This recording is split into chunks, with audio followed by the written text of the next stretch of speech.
नमस्कार। आप देख रहे हैं अपना चैनल न्यूज सच तक और मैं हूं सोनेलाल।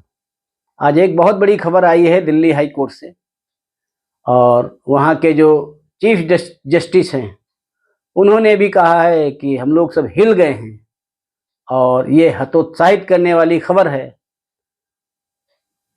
भी। अगर एक जज के घर में अकूत संपदा निकलती हो, नकदी निकलती हो, तो सोचने वाली बात है। आज एक खबर आई कि दिल्ली हाई कोर्ट के एक जज हैं यशवंत वर्मा। यशवंत वर्मा जी छुट्टियों में थे, होली की छुट्टियां थी, छुट्टियों में पूरा परिवार घर से बाहर था, दूसरे शहर में था और उनके घर में जब आग लगी होगी उसके बाद उन्होंने जितनी इमरजेंसी सेवाएं हैं, आपातकालीन सेवाएं हैं, उनको, पुलिस को, सबको खबर दी कि हमारे घर में आग लग गई है, उसको देखा जाए। तो अब जज का मामला था और हाई कोर्ट के जज का मामला था। आनन फानन में पूरी टीमें पहुंच गई, अग्निशमन वालों ने अपनी आग बुझाई और जहां जो मिला तो उनको देखने के दौरान एक कमरे में अकूत संपत्ति मिली और उसमें भी नकदी मिली। कितनी नकदी मिली इसका खुलासा अभी तक नहीं हुआ है। तो ये बहुत बड़ी चिंता की बात है कि एक हाई कोर्ट के जज के घर में नकदी मिल रही है। सोचने वाली बात है, ये नकदी आई कहां से होगी।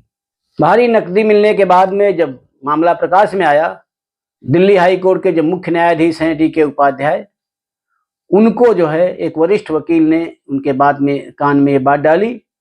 तो उन्होंने कहा कि हम लोग सब हिल गए हैं और हम लोग सब हतोत्साहित हैं इसको सुन करके।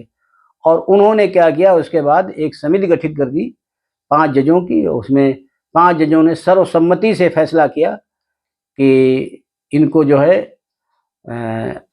इनका ट्रांसफ़र यहाँ से किया जाए। तो ट्रांसफ़र करना ही सज़ा नहीं है। इतनी बड़ी नकदी मिली है और वो भी जज के घर में मिली है, जिससे न्याय की उम्मीद की जाती है। तो उनके पास पैसा अन्याय का होना नहीं चाहिए था, और अगर था तो उसको जो है इतनी बड़ी नकदी नहीं होनी चाहिए थी न्याय का पैसा जब होता है। तो इनकी जब ये रिपोर्ट आई तो रिपोर्ट फिर हाई कोर्ट से सुप्रीम कोर्ट गई और सुप्रीम कोर्ट में जो है वहाँ के जो मुख्य न्यायाधीश हैं तो उन्होंने उस पर मुहर लगा दी और ये फैसला हुआ कि उनको उनके जो गृह न्यायालय है जहाँ से वो आए थे वहाँ भेज दिया जाए। मालूम हो कि वो पहले इलाहाबाद उच्च न्यायालय से यहाँ पर आए थे स्थानांतरित होकर के, तो अब उनको वहीं पर दोबारा भेज दिया गया है। लेकिन ये एक चिंता का विषय है, इसलिए क्योंकि न्यायाधीश अगर उनके घर में नकदी मिली है और भारी मात्रा में मिली है, जिसकी अभी प्रशासन ने या न्यायालय ने उसकी घोषणा नहीं की है कितनी नकदी है, लेकिन मिली है, या कहते हैं ज़्यादा नकदी है। अरेवा की सुनवाई में जो देरी हो रही है, 5 साल से सुनवाई नहीं हुई, तो ऐसा तो नहीं कोई ऐसा एंगल भी कहीं हो या ऐसा कोई अंदर खाने चल रहा हो कि अगर पैसा देंगे तो एक मामला जल्दी सुलझ जाएगा।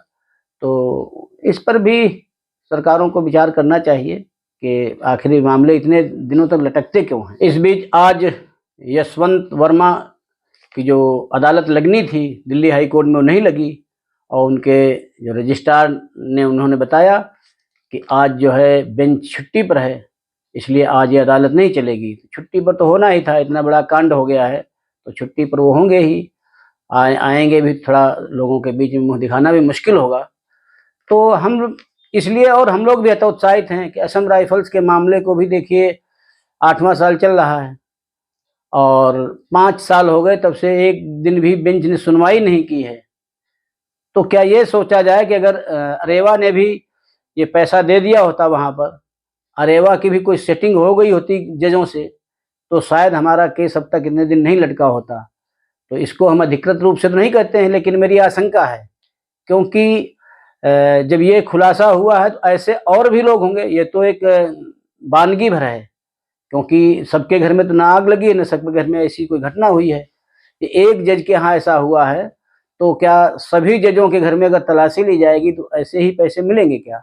और अगर एक से अधिक लोगों के यहाँ पैसे मिलें तो ये बहुत बड़ी चिंता की बात है। उच्च न्यायालय के जजों के पास जो दूसरों को नसीहत देते हैं कि आपके पास न्याय की चीज़ होनी चाहिए, न्याय का पैसा होना चाहिए, आपके पास जो है ऐसी कोई अन्यायपूर्ण मतलब आपके दिमाग में नहीं होना चाहिए। तो ऐसी बातें होने पर बहुत बड़ा प्रश्न चिन्ह खड़ा होता है। तो इसके बाद जब ये हाई कोर्ट की रिपोर्ट सुप्रीम कोर्ट गई, सुप्रीम कोर्ट ने उनको जो है उनके पुराने जो high court Allahabad high court उनको भेज दिया है। तो हम सरकार से भी गुजारिश करेंगे कि ऐसे जजों की जब नियुक्ति होती है उसमें क्या प्रक्रिया अपनाई जाती है। अगर स्वच्छ प्रक्रिया अपनाई गई होती, और ऐसा तो नहीं है जो आदमी यहाँ पर इसके घर में नकदी मिली है तो दूसरी जगह पहले भी रहा होगा, उसके घर में वहाँ पे नकदी आती रही होगी। तो इस प्रवाह को कैसे रोका जाए, यहाँ पर जो नियुक्तियाँ होती हैं उसमें साफ सुथरी छवि के लोग कैसे रखे जाएं, ये से देखना सरकार का भी काम है और सर्वोच्च न्यायालय का भी काम है कि ये देखे कि ऐसे लोग किस प्रकार से कैसे किस चैनल से जो इतनी न्यायपालिका के अंदर घुसे हुए हैं, जो एक बहुत बड़ा चिंता का विषय है। तो हमारे इस अंक में बस इतना ही। आप हमारे इस चैनल को देखिए, लाइक करिए, शेयर करिए और हो सके तो सब्सक्राइब करिए। धन्यवाद।